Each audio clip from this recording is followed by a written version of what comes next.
নিশি চরণে প্রণাম গুরুদেব এবং সর্বোপরি শিলা প্রভুপাদের চরণে প্রণাম নিবেদন করি, কৃপা সুরে প্রার্থনা করি। তো আজকের আমাদের শ্রীমদ্ ভাগবতম প্রথম স্কন্ধে 6ষ্ঠ অধ্যায়।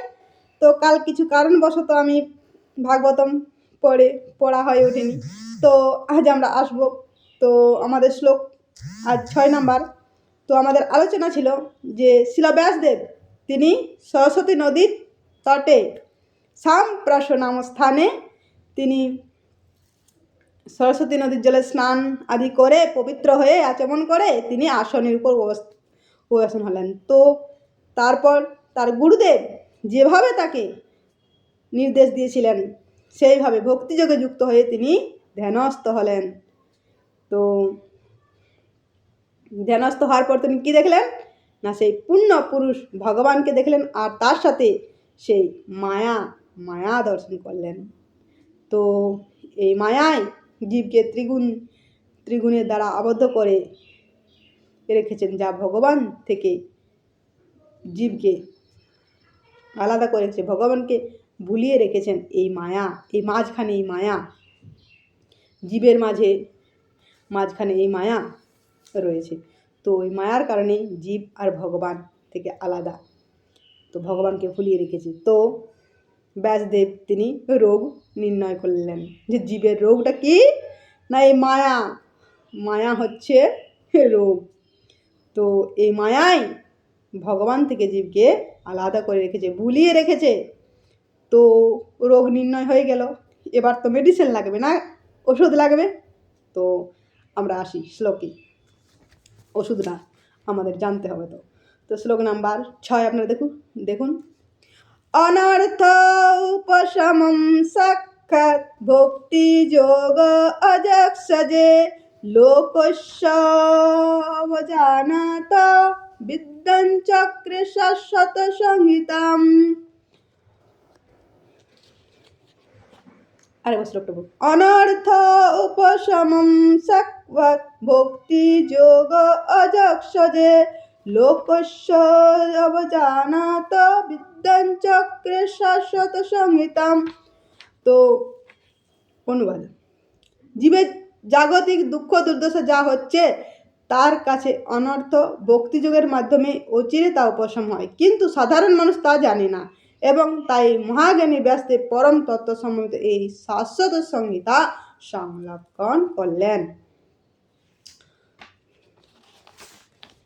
অনর্থ উপশমম সাক্ষাৎ অর্থাৎ অনর্থ যা অর্থ নয়, মায়া গ্রাস করে রেখেছে জীবকে। এটা শ্লোক আছে না, পিশাচি পাইলে যেন মতিচ্ছন্ন হয়, মায়াবদ্ধ জীবের সে ভাব উদয়। তো এই মায়াই জীবকে করে রেখেছে। যেমন ভূত লাগলে জীবে সে কী করে, যদি কারু শরীরে ভূত ভর করে, মানে ভূত লাগিয়ে গেলে তখন ওঝায় না, তাকে যদি ঝাড়ানো হয় তখন তাকে বলতে বলে যে তুমি কোথায় থাকো, তখন সেই ভূতে উত্তর দেয়, তার নিজে বলে না, সেই ভূতের যে ঠিকানা সেটা বলে, আমি ওই গাছের ডগায় থাকি, ওই তাল গাছের ডগায় থাকি। তো সেই ভূতের পরিচয়, তো আমরাও সেই ভূতে ধরেছে আমাদের। তো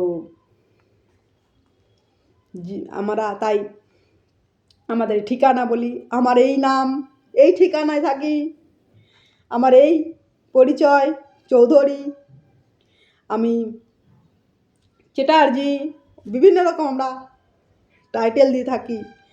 এটা হচ্ছে সেই ভূতে ধরেছে আমাদের। তো জীবের স্বরূপ হয় কৃষ্ণ নিত্যদাস। তো তো এই ভূতে লেগেছে, তো এর জন্য কি করতে হবে না, সাক্ষাৎ ভক্তি যোগম অজক্ষজে, অর্থাৎ অজক্ষজ যা ইন্দ্র দিয়ে যাকে বোঝা যায় না, সে ভগবানের প্রতি ভক্তি। তো ভগবান কৃষ্ণের প্রতি ভক্তি, তো মেডিসিন হয়ে গেল কি না, সে মায়া, সে ভূত রোগের ওষুধ মেডিসিন হচ্ছেন সেই ভগবান শ্রীকৃষ্ণের প্রতি ভক্তি। তো মূল মেডিসিন। তারপর কি বলছেন না, লোকস্য অবজানাত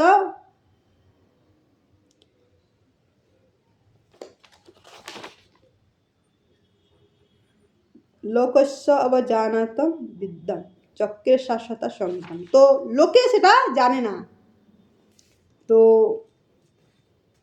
সে সম্বন্ধে লোকের জ্ঞান নেই, তো জানে না কি না, আমি শাশ্বত সংহিতাম, অর্থাৎ আমি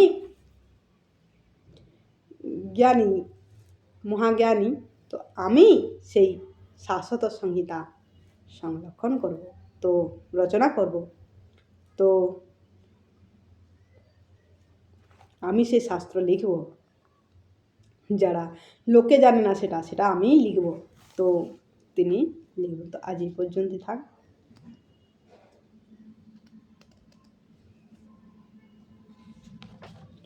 তো মূল রোগের ঔষধও আমরা পেয়ে গেলাম, কেবলমাত্র ভগবানের সেবা করা। অযক্ষজ ভগবান, অযক্ষজ, ইন্দ্র দিয়ে যাকে বোঝা যায় না, ইন্দ্র দিয়ে যাকে দেখা যায় না, সেই ভগবানের প্রতি ভক্তি। তো আজ এই পর্যন্ত। হরে কৃষ্ণ।